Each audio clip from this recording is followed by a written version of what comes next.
السلام عليكم ورحمة الله وبركاته. جزاكم الله خير جميعا. الحمد لله رب العالمين الرحمن الرحيم مالك يوم الدين، والصلاة والسلام على المبعوث رحمة للعالمين نبينا وإمامنا وحبيبنا وقرة عيننا محمد بن عبد الله وعلى آله وصحابته أجمعين. أما بعد، فحياكم الله تبارك وتعالى وبياكم، وجعل الجنة مثوانا ومثواكم. اللهم اجعل اجتماعنا هذا اجتماعا مرحوما، واجعل تفرقنا من بعده تفرقا معصوما، ولا تجعل فينا ولا منا ولا معنا شقيا ولا محروما. أما بعد، فإن الكلمة التي أحببت أن أتقدم بها بين أيديكم في هذه الليلة التي أسأل الله تبارك وتعالى أن يجعلها مباركة علينا جميعا، ألا وهي الحال القائمة الآن في بعض بلاد الإسلام خاصة في مصر.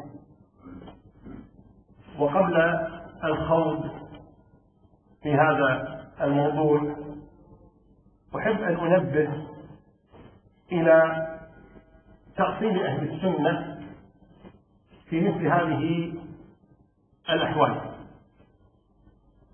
فإن من المقرر عند أهل السنة والجماعة، وقد ذكرنا هذا الكلام في أكثر من مجلس هنا وفي غير هذا المكان، ألا وهو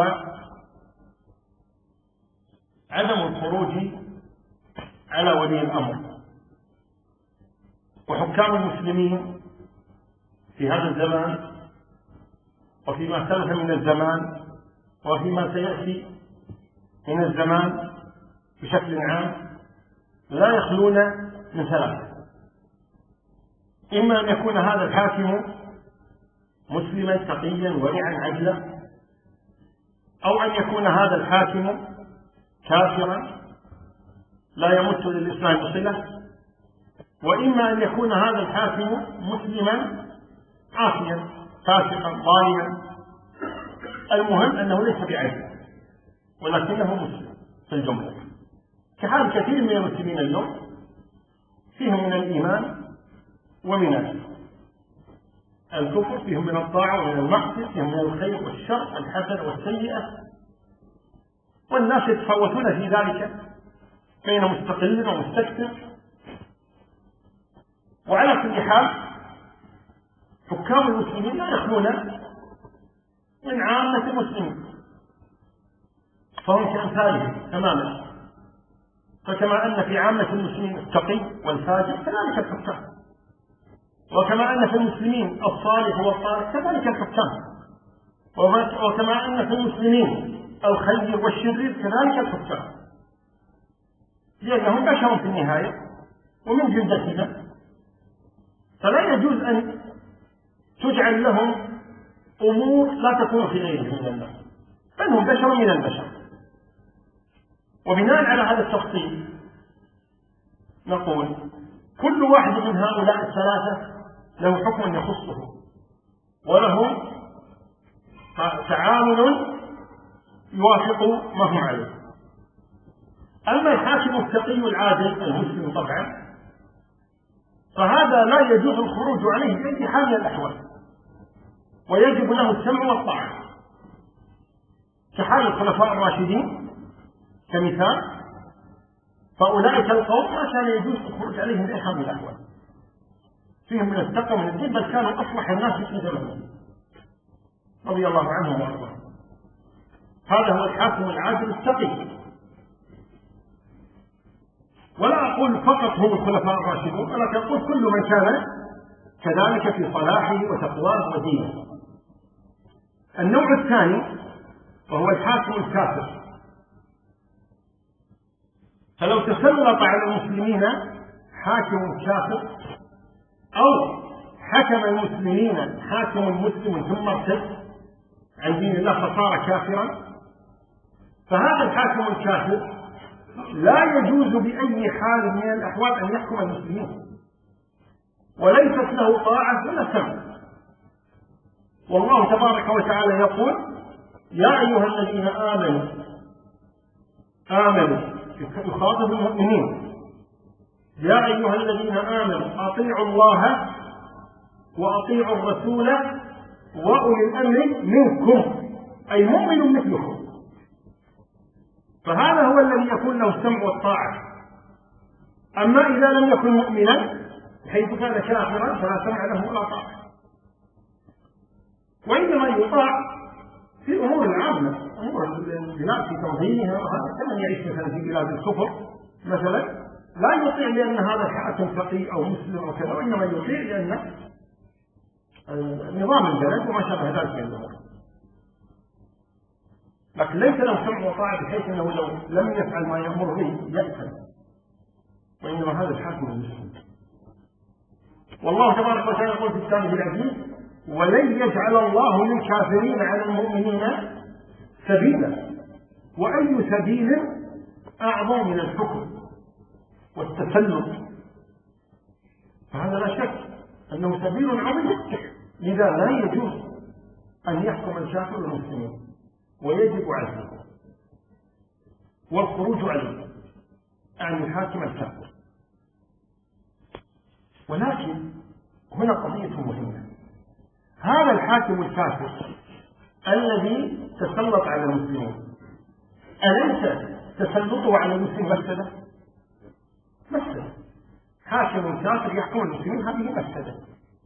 نحن الآن نريد أن نزيل هذه المفسدة، وقد تقرر عند أهل العلم أنه إذا تعارض في المفاسد فتقدم أدناها، وإذا تعارض في المصالح تقدم أعلاها، وبهذا جاءت الشريعة. ولذا قال أهل العلم: ليس العالم من يعرف المصلحة من المفسدة، ولكن العالم من يعرف أعلى المصلحتين وأدنى المفسدتين. ولذا هذه القضايا قضايا حساسة جدا، وهي تقدير المفاسد وتقدير المصالح. وإذا كان من الواجب في مثل هذه الأحوال الحيز الدقيقة أن يرجع فيها الناس إلى أهل العلم الذين يقدرون ذلك ويوازنون بين النصوص وبين الواقع حتى يتم أو يكون الحكم الصحيح على مثل هذه المسائل. وجود حاكم كافر متسلط على المسلمين مفسدة يجب إزالته، بشرط أن لا تكون إزالتها بمفسدة أعظم. لا تكون إزالتها بمفسدة أعظم. وإن ثبت عندنا أو غلب على ظننا أن مفسدة إزالته أعظم من مفسدة بقائه لا تجوز إزالته، لا يجوز، بل يظل الأمر على ما هو عليه حتى ييسر الله الأمر سبحانه وتعالى. ومثال على ذلك ما نراه اليوم في سوريا. أنا آسف جدا أني سآخذ من وقتكم كثيرا، فالعادة أننا نتكلم 10 دقائق وما ساعة كثير، الظهر راح نطول شوي، سامحونا إن شاء الله. الله يسلمك. زين، جزاك الله خير يا ولد. طيب، إذا هذا الحاكم الذي يجب ذلك مثاله سوريا. سوريا اليوم يحكمها رجل كافر ذاتي النصيري كفر يجب إزالته ولا يجوز أن يحكم المسلمين. لكن لما لم يقدر الأمر قدره وخرج الناس على هذا الحاكم الكافر بغير إعداد العدة وعدم الاستعداد، لذا رأيتم أن المفسدة التي وقعت أعظم من مفسدة بقائه. فلو قدر اليوم أنه قيل لبعض الناس أليس لو ترك أفضل من الواقع الآن؟ لقال أكثر الناس نعم، ولعل البعض يقول لا، لكن أقول أغلب الناس يقولون نعم مفسدة إزالته هذا إذا أزيل، وإن شاء الله يزيله سبحانه وتعالى. ولكن إلى الآن ما زال جاثما على صدور المسلمين وما زال يقتل فيهم، وأظن أن القتلى تجاوز 600,000. والمشردون تجاوزوا 8 ملايين، والأعراض التي امتلكت والعاهات التي صارت وغير ذلك من الأمور كثير. فهذا حاكم كافر تسلط على المسلمين، كان يجب إزالته، لكن ليس بهذه الطريقة، لأن الطريقة التي استخدمت أدت إلى فساد أعظم من فساد بقائه. هذا الحاكم الكافر. إذن يجب إزالته، لكن أيضا يجب تقدير المصالح والمفاسد. الحاكم الثالث وهو مسلم مؤمن لكنه مقصر، عنده بعض المعاصي، والناس يتفاوتون في ذلك، يعني الحكام يتفاوتون في ذلك بين مستقل ومستكثر كما قلنا. هناك من حكام المسلمين من يعني أظهر خفة وجرمة ومعاصي، ومنهم من هو أقل من ذلك، ومنهم من هو وسط، والناس يتفاوتون كما قلنا. هذا الحاكم المسلم الفاسق يصدق عليه أنه مسلم ويصدق عليه أنه مؤمن، إلا من حكم بكفره. هذا موضوع آخر. نحن نتكلم عن الحكام الذين يحكم لهم بالإسلام أنهم ما زالوا مسلمين. هؤلاء الحكام يدخلون قطعا في قول الله تبارك وتعالى: يا أيها الذين آمنوا أطيعوا الله وأطيعوا الرسول وأولي الأمر منكم، على فسقهم على ظلمهم وإجرامهم لهم سمع وطاعة، بشرط أن لا تكون في معصية. وهذا حتى الحاكم العادل التقي إذا أمر بمعصية لا يطاع. وقد قرر النبي صلى الله عليه وسلم ذلك فقال: لا طاعة لمخلوق في معصية لمخلوق أيا كان. لكن الشاهد من هذا الآن الحاكم الفاسق أو الحاكم الظالم أو الحاكم الذي بين الكفر وبين الإيمان ليس هو الحاكم الكافر ولا هو الحاكم التقي المؤمن، ولكنه له من المعاصي ما الله به عليه. النبي صلى الله عليه وسلم من خلال هذه الشريعة السمحاء بين لنا الطريقة التي يتم التعامل بها مع هؤلاء. ميزة هذه الشريعة الحكيمة التي أمر الله تبارك وتعالى بالتحاكم إليها أنها ما تركت شيئا إلا وبينت. فقد قال النبي صلى الله عليه وسلم: يكون عليكم أمراء تعرفون منهم وتنكرون، يعني يفعلون معروفا ويفعلون منكرا، يهتدون بغير هدي، يستنون بغير سنتي. أنا الآن أسألكم: هؤلاء تعرف منهم وتنكر، يهتدون بغير هدي، يستنون بغير سنتي، هل هم أتقياء؟ ولا هؤلاء يصدق عليهم أنه ظالم وفاسق وفاسد؟ يصدق عليهم هذا، ومع هذا قالوا: يا رسول الله فما تأمر؟ قال: تسمع وتطيع. وقال صلى الله عليه وسلم، أو قال عبادة بن الصامت رضي الله عنه: بايعنا رسول الله صلى الله عليه وسلم على السمع والطاعة في منشطنا ومكرهنا وأثرة علينا. أثر أخذ الأموال التي يتبجح الناس اليوم لأنه الحكام أخذوا الأموال أعطوها أقاربهم أصدقائهم حاشيتهم وغير ذلك منهم. النبي يقول: سمع الطاعة. فجاء في حديث أنس في البخاري أن النبي صلى الله عليه وسلم قال له قتل: يا أنس ستلقون بعدي أثرة وأمورا تنكرونها. ستلقون بعدي أثرة وأمورا تنكرونها. قال: فما تأمرون يا رسول الله؟ اصبروا حتى تلقوني على الحق. اصبروا حتى تلقوني على الحق. وفي رواية عن النبي صلى الله عليه وسلم لما تكلم عن هؤلاء الأمراء قالوا: يا رسول فما تأمرنا؟ قال: أدوا الذي عليكم واسألوا الله الذي لكم. النبي صلوات ربي وسلامه لما يأمر بمثل هذه الأوامر أنا أسمع اليوم كلمات من بعض الناس، كلمات شنيعة خطيرة قد تؤدي بالإنسان إلى الكفر والعياذ بالله لا يشعر. قد يصدق على كثير منهم قول النبي صلى الله عليه وسلم: وإن الرجل يتكلم بالكلمة من سخط الله لا يلقي لها بالا تهوي به في نار جهنم 70 خريفا. عندما وأنا على اليقين أنهم لا يقصدون هذه الكلمة، لا يقصدون المعنى الذي تدل عليه، ولكنه لجهلهم يقولون مثل هذا الكلام.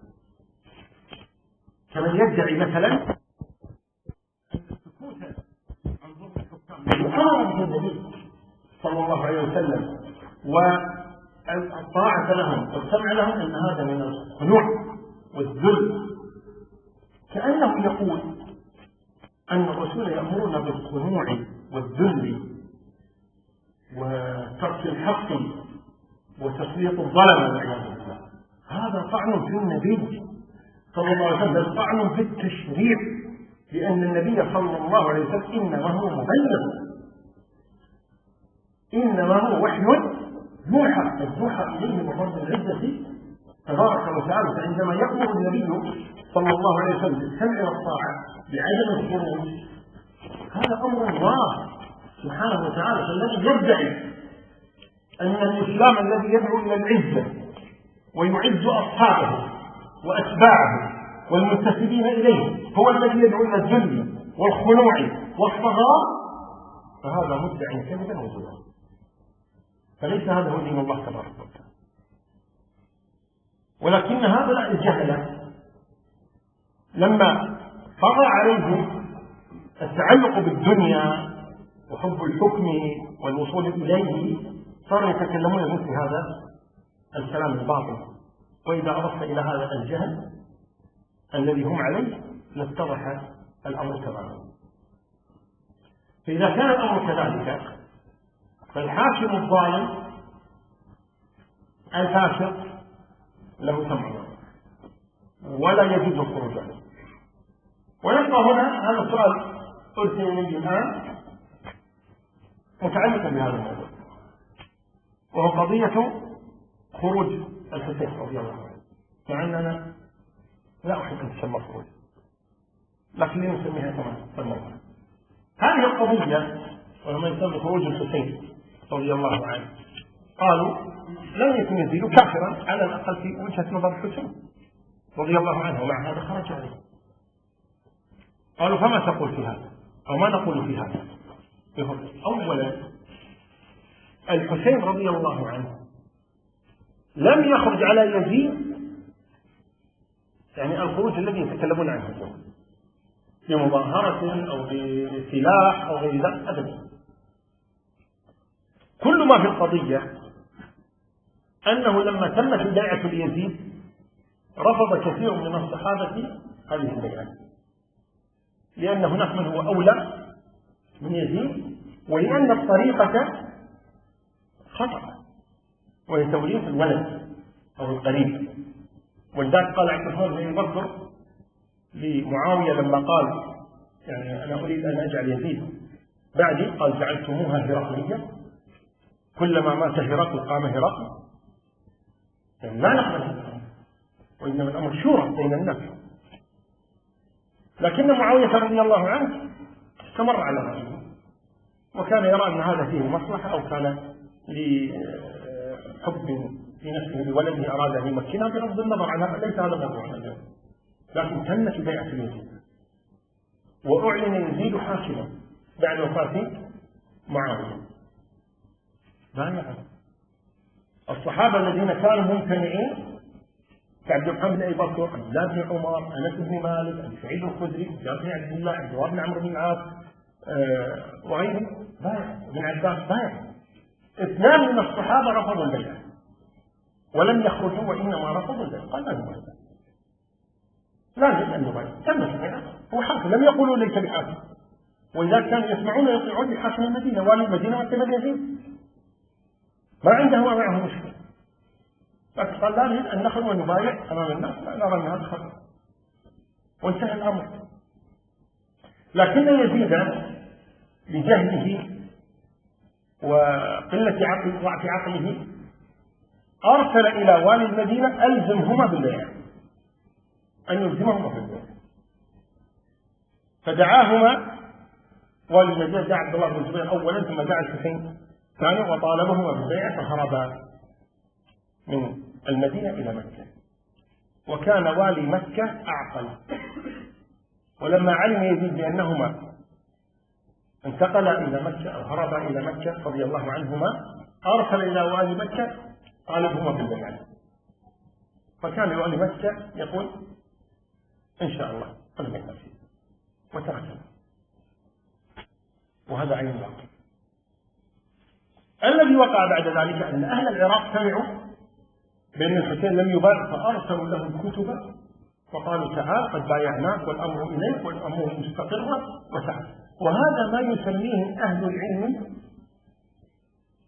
بالانقلاب الأبيض. يعني عندنا الانقلاب انقلاب أسود دموي، وانقلاب أبيض وهو عزل الحاكم بإحضار حاكم مكانه. الحاكم الظالم أو الفاسق أو السيء بشكل عام يجوز عزله، ولكن بشرط أن لا تكون مفسدة عزله أعظم من مفسدة بقائه. هذه قضية مهمة. فإذا كان يمكن عزل هذا الحاكم الفاسق الظالم بدون مفسدة بدون دماء تذهب، فإنه يعزله أهل الحل والعقد القريبون منه المتمكنين من السلطة، يقول أزلناه اعتزل الحكم أزل هكذا. لكن بقتال ودماء لا أبدا، هذا لا يجوز. والحسين رضي الله عنه ذاك لم يخرج بجيش الحسين ولا دعا أحدا بالنصرة من أهل المدينة وأهل مكة أبدا، وإنما خرج بأهله وأولاده وخدمه وبعض أصحابه، وكلهم بنسائهم وأطفالهم ورجالهم لم يتجاوزوا 75، وما خرج لقتال.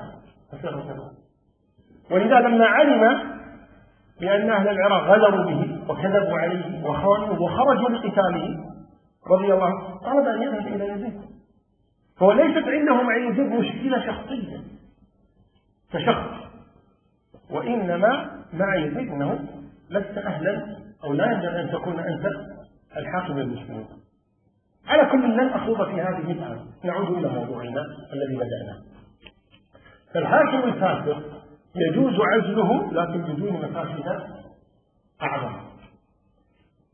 لما نأتي نطبق هذا التفصيل على ما يحدث في مصر أو ما حدث في مصر اليوم. الحاكم القديم وهو حسني مبارك، الرئيس حسني مبارك في مصر، هذا الحاكم قالوا إنه ظالم فاسق، لكن لا أذكر أبدا إلى اليوم، ولعل بعضكم يعني يفيدني في هذا، لا أذكر أن ممن خرج عليه بالمظاهرات أنهم قالوا إنه كافر مسلم، وإنما الذين خرجوا بالمظاهرات ظلم، استئثار بالأموال، تمكين للجيش، تمكين للأهل، والكلام الكثير هذا. لكن ما سمعت أنا أن ممن خرج عليهم أنه مرتد أنه كافر. هل تذكرون في أن ذلك؟ يا شيخ فيه. ها؟ فيه. لا لهم أثر؟ بس واحد. هل لكن هل لهم أثر؟ هل كان هذا الصوت مسموعا؟ أن الخروج عنه بردته؟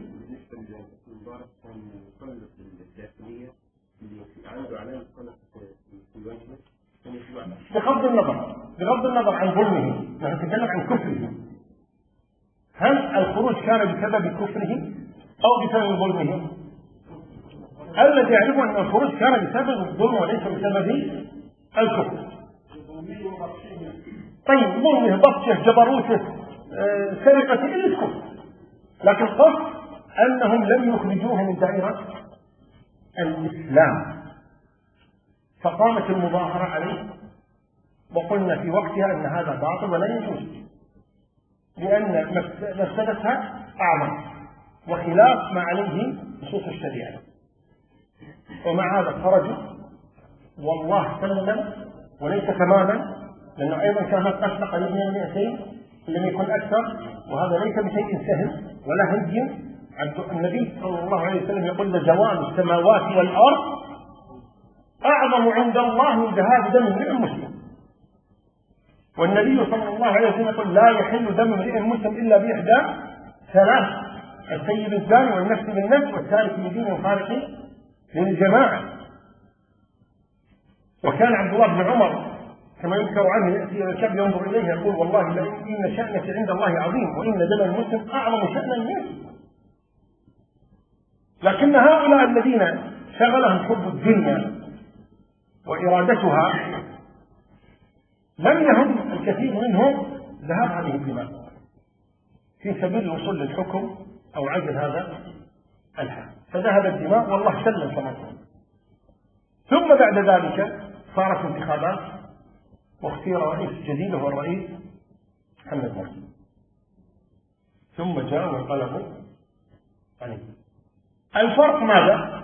الفرق أن الذين انقلبوا على الرئيس حسني هم الشعب، بينما الذين انقلبوا على الرئيس مرسي هم العسكر مع الشعب أو مع جزء من الشعب بغض النظر كثرة وقت. فالذي يقول إن الخروج على حسني جائز يجب عليه أن يقول الخروج على مرسي جائز من حيث المبدأ، من حيث مبدأ الخروج، ولا التفريق البدعي المنتشر بين الناس اليوم بأن خروج الشعب جاز وخروج العسكر غير جاز. هذا تفريق بدعي لا يرى في دين الله تبارك وتعالى. الخروج خروج، سواء خروج شعب، خروج عسكر، خروج جامعيين، خروج أطباء، خروج هو خروج لا فرق. والبدعة الجديدة الكفرية التي تخرج اليوم وهو الشعب يحكم ونحن المسلمون الله يحكم سبحانه وتعالى. الله هو الذي يحكم وليس الشعب ولا العسكر ولا غيره. فدعوى أن خروج الشعب إذا كان الخروج من قبل الشعب فإنه جاز، وإذا كان الخروج من قبل العسكر فإنه ليس بجاز. خروج الشعب ثورة وخروج العسكر انقلاب هذا كلام باطل، وخروج الشعب باطل وخروج العسكر باطل، والثورة باطلة والانقلاب باطل، وكلا الأمرين لا يجوز.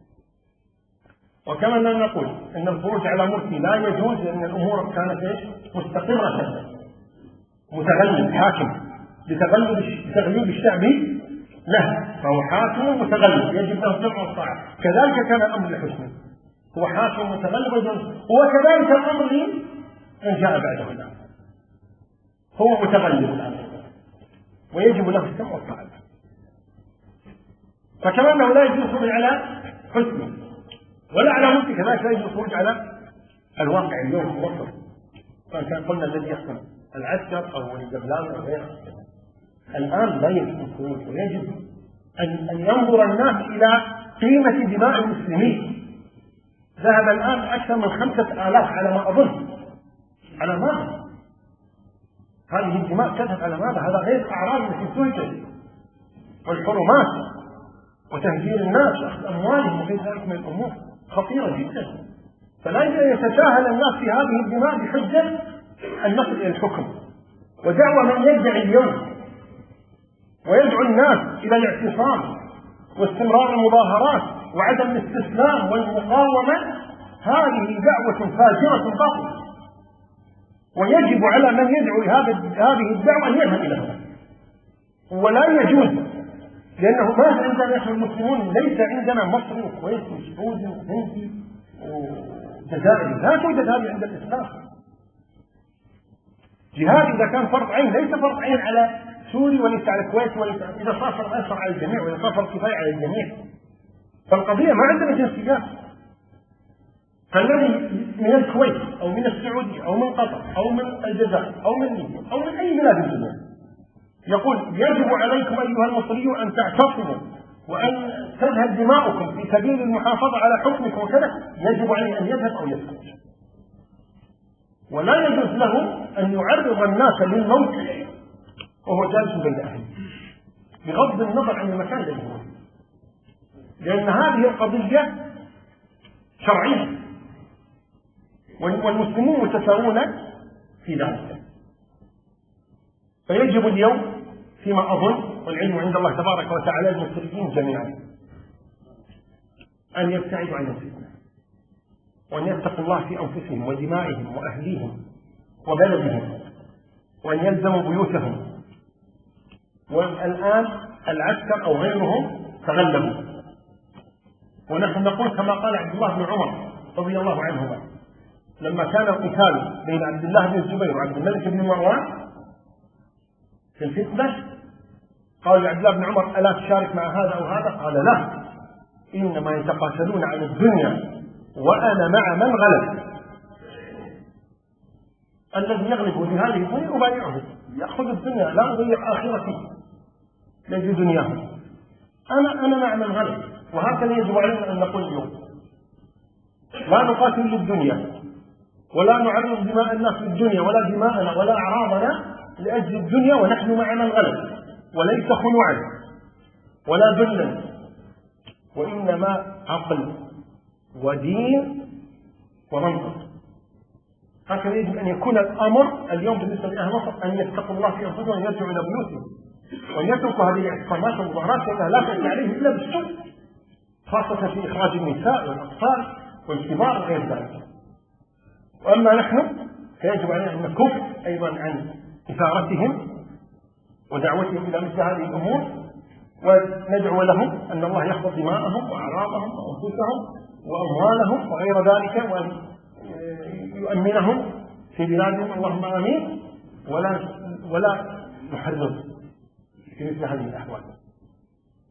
ومن يحتج بأن عبد الله بن عمر قال لما قيل لهم أن علي لقي المخدج قال: ما ندمت على شيء من أني لم أقاتل مع علي من باب نصرة المظلوم. هذه إنما قالها عبد الله بن عمر رضي الله عنه في معركة النهروان، وليس في صفين ولا الجمل، وإن النهروان في مقاتلة أهل البغي والظلم والجور والخوارج، وليس في قتال صفين ولا في قتال الجمل. وتذكرت الآن مقولة سمعتها قليلا، وهي أن عمر رضي الله عنه لما صعد المنبر وأمر الناس بالسمع والطاعة، وقام له سلمان فقال له: لا سمع لك ولا طاعة، أنت تلبس ثوبا طويلا وتلبس ثيابا قصيرة، من أين لك هذا؟ فقال: يا عبد الله قم فأجبهم. فقال: هذا ثوبي أعطيته لأبي.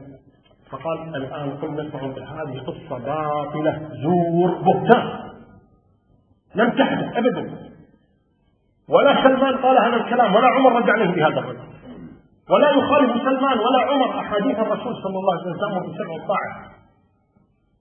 فلا قال سلمان ذلك، ولا خرج في وجه عمر رضي الله عنه، ولا تكلم معه مثل هذا الكلام الباطل. وهذه يقصد مزورة مكذوبة على أصحاب النبي صلى الله عليه وسلم، فلا يجب نشرها ولا اعتماد بها ولا معارضة الأحاديث الصحيحة الثابتة عن النبي صلى الله عليه وسلم. ويكفيك منها قول النبي صلى الله عليه وسلم: تسمع وتطيع وإن ضرب ظهرك وإن أخذ عنك.